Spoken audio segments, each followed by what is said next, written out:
Qu'est-ce que c'est vraiment le baptême dans l'Esprit? Parce qu'à notre baptême, on a déjà reçu l'Esprit Saint. Et donc, à nouveau, on dit, mais emplis-nous, viens, guéris-nous. Mais si on l'a déjà, pourquoi? Oui, ça c'est une objection à laquelle j'ai eu l'occasion de répondre plusieurs fois. Eh bien, d'abord, il faut toujours se rendre compte que l'expression baptême dans l'Esprit, ce n'est pas une invention du renouveau.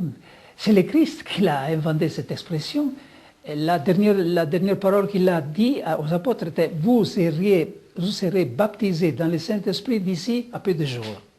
Ce qui se passa de là à peu de jours, c'est la Pentecôte, évidemment. Non? Alors c'est le Christ qui a, avec cette expression baptême dans le Saint-Esprit, a désigné la Pentecôte.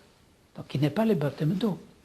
Alors c'est une grâce qui suppose pour nous le baptême d'eau, les sacrements, mais qui s'ajoute comme une grâce extraordinaire, qu'il n'est pas nécessaire d'identifier, de classifier.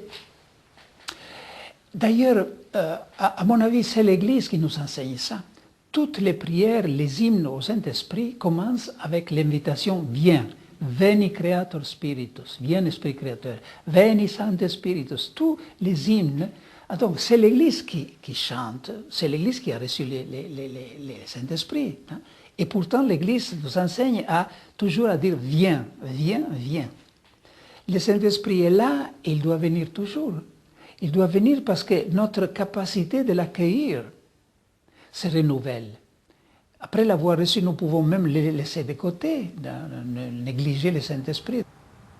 Le baptême de l'Esprit, c'est comme enlever les cendres pour que le feu qui a été allumé dans notre baptême puisse réellement réchauffer notre vie chrétienne.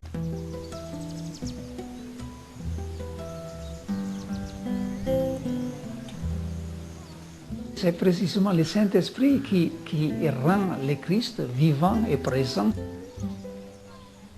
Autrement, le Christ devient une thèse théologique, une doctrine, un ensemble de dogmes. Pour moi, ça a été le grand changement à propos du Christ. J'étudiais Christologie, c'était ma spécialisation.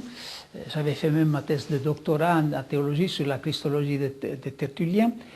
Et puis, après le baptême dans l'Esprit, je me suis aperçu qu'il y avait notre Jésus à connaître, un Jésus ressuscité, vivant, qui se tient là et qui opère précisément dans son esprit. Parce que l'Esprit Saint, pour nous, après la rédemption, c'est l'Esprit du Christ. C'est le souffle du Christ sur l'Église. Qui est-ce qui peut se passer de ce souffle du Seigneur?